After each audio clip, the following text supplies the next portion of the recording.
নমস্কার, আজকের ব্লগে স্বাগত। কেরালার সকাল খুব আস্তে আসে, কিন্তু এখানকার মহিলাদের দিন শুরু হয় তারও আগে। ঝাঁটার নরম শব্দে যখন একটা বাড়ি জেগে ওঠে, আমি তখনও ভাবি, আজ কি সকাল সকাল স্নান করে দিনটা শুরু করতে পারবো। সত্যি বলতে কি, আমারও খুব ভালো লাগে যেদিন স্নান সেরে একেবারে ফ্রেশ হয়ে দিনটা শুরু করতে পারি। মনে হয় আজ সব কিছু ঠিকঠাক গুছিয়ে যাবে। কিন্তু প্রত্যেক দিন তো আর একরকম হয় না। এই যেমন আজ ঠিক করেছি ঘরটা একটু ডিপ ক্লিন করব, তাই এখনও স্নান করা হয়নি। আজ আমাদের ব্রেকফাস্টে হচ্ছে ইডিয়াপাম আর সাদা আলুর তরকারি। কেরালার নানা বিষয় নিয়ে আমি আপনাদের সাথে গল্প করেছি। আজকের ব্লগে আপনাদের বলবো এখানকার একজন সদ্য মায়ের কিভাবে যত্ন নেওয়া হয়। তাহলে আপনারা ব্লগটি স্কিপ না করে পুরোটাই দেখুন। আশা করছি আপনাদের ভালো লাগবে আর আপনারা একটা নতুন জিনিস জানতেও পারবেন। কেরালায় একটা জিনিস খুব লক্ষ্য করেছি, সকাল সকাল স্নান করার একটা রেওয়াজ আছে। ধর্ম যাই হোক, সব বাড়িতে এই নিয়ম দেখা যায়। শুধু বড়রা নয়, বাড়ির সবচেয়ে ক্ষুদে সদস্যকেও সকাল সকাল স্নান করানোর ধুম পড়ে যায়। কেউ কেউ গরম জলে স্নান করেন, তাতে আবার পিঙ্ক সল্ট অ্যাড করে স্নান করেন।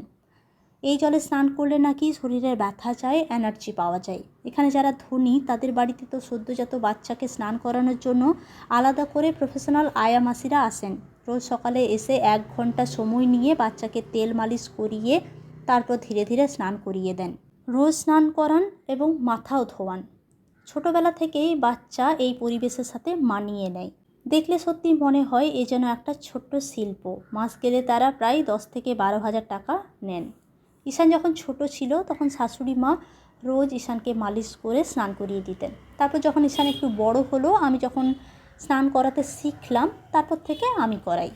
শুধু নবজাত বাচ্চার যত্ন নয়, বাচ্চার সাথে সাথে সদ্য মায়েরও বিশেষ যত্ন নেওয়া হয়। হাসপাতালে তো সাধারণ স্নানই করছিলাম, কিন্তু বাড়ি ফেরার পর শুরু হলো একেবারে স্পেশাল স্নানের ব্যবস্থা।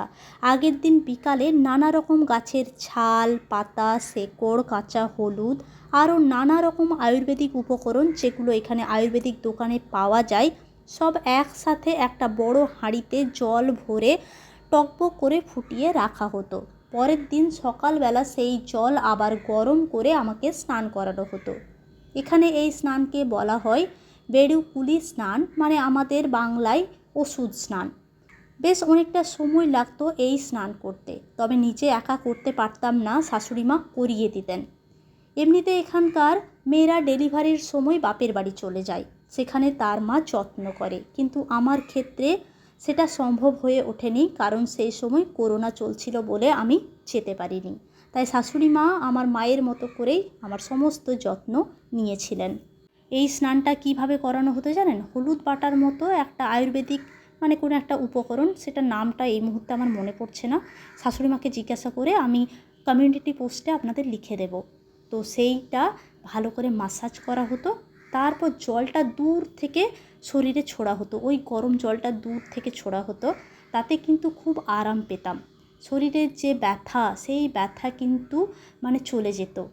রোজ স্নান করে তারপর ব্রেকফাস্ট খেতাম, আর তারপরে শুরু হতো নানা রকমের ওষুধ। কেরালায় ডেলিভারির পর একটা 45 দিনের আয়ুর্বেদিক কোর্স খুব প্রচলিত। এই সময়টাকে আয়ুর্বেদে সুতিকাকাল বলা হয়। এই সময় মায়ের শরীরকে আবার শক্তি ফিরিয়ে দিতে বিশেষ যত্ন নেওয়া হয়। এই সময় যে আয়ুর্বেদিক ওষুধ দেওয়া হয় তার মধ্যে কয়েকটা খুবই পরিচিত। জিরা কারিষ্টম, এটা জিরে দিয়ে তৈরি, হজম শক্তি বাড়ায়, পেটের অস্বস্তি কমায় আর বুকের দুধ বাড়াতে সাহায্য করে। তারপরে হচ্ছে দশমূলারিষ্টম, এটা শরীরের দুর্বলতা কমায়, হরমোন ব্যালেন্স রাখতে সাহায্য করে, জরায়ু দ্রুত সুস্থ হতে সাহায্য করে। তারপরে শতবরী গুলাম, এটা শরীরের শক্তি বাড়ায় এবং দুধ উৎপাদনেও সাহায্য করে। অশ্বগন্ধাদি লেহম, এটা শরীরের ক্লান্তি কমায়, ঘুম ভালো করে আর মানসিক চাপ কমায়। কিছু জায়গায় বালান্টা কাড়া নামে ভেষজ কাথও দেওয়া হয়, যেটা কয়েক ধাপে 30 থেকে 45 দিন খাওয়ানো হয়। এই ওষুধগুলো খাওয়ার সময় একটা কঠোর নিয়ম পালন করতে হয়। এই সময় কোনো ননভেজ খাওয়া যায় না। আর এইসব ছোট্ট ছোট্ট রেওয়াজের মধ্যেই আমি ধীরে ধীরে কেরালাকে চিনতে শিখেছি। মাঝে মাঝে মনে হয় একটা জায়গাকে বুঝতে হলে তার মায়েদের জীবনটা দেখতে হয়, কারণ একটা সমাজের আসল গল্প সেখানেই লুকিয়ে থাকে। খাওয়া দাওয়ার মধ্যে সমস্ত কিছু কিন্তু চালের আইটেম, আটা বা রুটি জাতীয় কোনো খাবার দেওয়া হতো না। দুবেলা ভাত খেতাম, আর সকাল থেকে ইডলি, দোসা, ইডিয়াপ্পাম এই সমস্ত খাবার। নারকেল একেবারেই দিত না। এখানে তো সমস্ত রান্নাতে নারকেল দেয়, কিন্তু আমার যে রান্নাগুলো হতো মানে ডেলিভারির পর সদ্য মাদের রান্নাগুলোতে কিন্তু একেবারেই নারকেল ব্যবহার হতো না। পিওর কোকোনাট অয়েলে রান্না হতো, তা না হলে ঘি কিংবা পিওর কোকোনাট অয়েল। আর খুব ওল ভাজা, ঘিয়ের মধ্যে ওল ভাজা, এটা কিন্তু একটা ফেমাস, মানে আফটার ডেলিভারির জন্য খুব উপকারী একটা খাবার। আর একটা হচ্ছে কোকমটাকে অম্বল বানিয়ে খুব খাওয়ানো হয়। ঘি প্রচুর খেয়েছি, এরকম ভাজা করেও ঘি খেয়েছি, কিংবা গরম ভাতের সাথে 1 চামচ করে ঘি খেয়েছি। ঘিটা কিন্তু খুব দেওয়া হয় আফটার ডেলিভারি। আমাদের ওইদিকেও ঘিটা তো খাওয়ানো হয়, তবে এখানে ননভেজটা 45 দিন দেওয়া হয় না। আফটার 45 ডেজ কোর্সটা যখন কমপ্লিট হয়ে যায়, তারপর একটু একটু করে মাছ ভাজা, মাছের ঝোল দেওয়া হয়। আপনাদের সাথে গল্প করতে করতে আমার কাজ কমপ্লিট। এবার কাপড়গুলো মেশিনে ভরে স্নান করে যাব রান্নাঘরে। আজ আপনাদের সাথে একটা রেসিপিও শেয়ার করব। সকাল থেকে রেসিপি শেয়ার করেছি, কিন্তু তখন এক্সপ্লেন করিনি। এখন একটা নতুন রেসিপি শেয়ার করব। এই রেসিপিটার নাম হচ্ছে পুলসেরি। আনারস দিয়ে বানাচ্ছি। আনারসটাকে নুন, হলুদ আর লঙ্কা গুঁড়ো দিয়ে প্রথমে সেদ্ধ করতে হবে। তারপর নারকেল কোড়া, এটাকে একটা পেস্ট বানাতে হবে। নারকেল কোড়ার মধ্যে দিতে হবে সামান্য পরিমাণে জিরে, আর এটার মধ্যে লাগবে কাঁচা লঙ্কা আর কারি পাতা।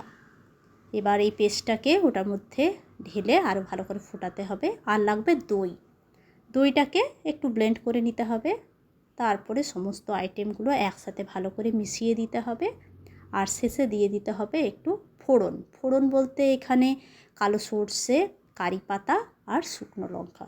ব্যাস হয়ে গেল। আমরা বাঙালি, আমাদেরকে একটু মিষ্টি মিষ্টি হলে ভালো হয়। এটাতে একটু চিনি দিলে আমার মনে হয় ভালো লাগবে। এখানকার লোক তো, এটা নুন দেওয়া হলো, এখানকার লোক তো এটা মেথি পাউডার, একটু মেথি পাউডারও লাগবে।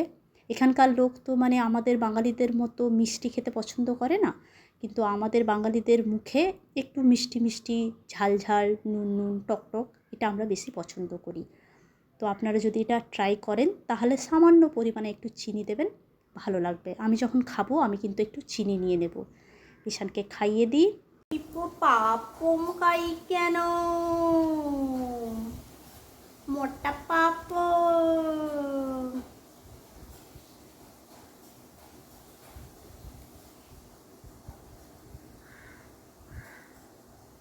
শাশুড়িমা বলছেন সেই কোন ভোরবেলা উঠেছে, খাইয়ে টাইয়ে ওকে ঘুম পাড়া।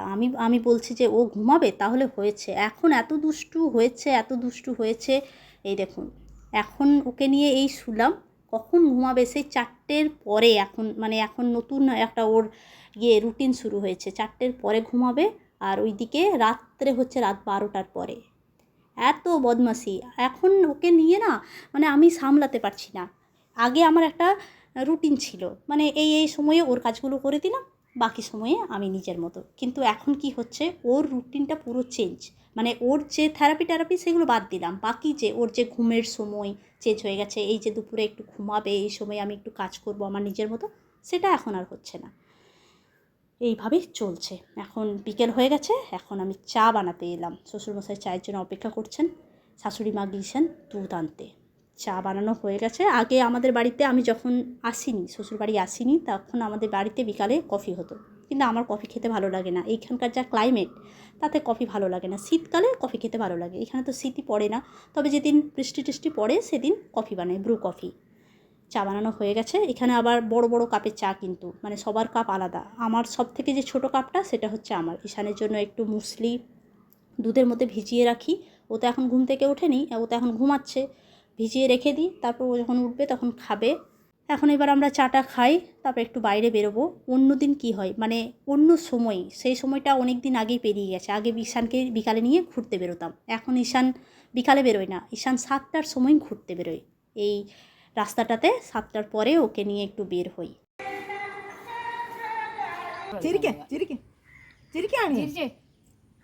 তবে চলুন, আজকে ব্লগটি এই পর্যন্তই। ব্লগটি কেমন লাগলো জানাবেন, ভালো লাগলে একটি লাইক আর শেয়ার করবেন। আর আপনাদের সাথে আমার দেখা হচ্ছে আমার পরের ব্লগে। সবাই খুব ভালো থাকবেন, সুস্থ থাকবেন আর খুব আনন্দে থাকবেন।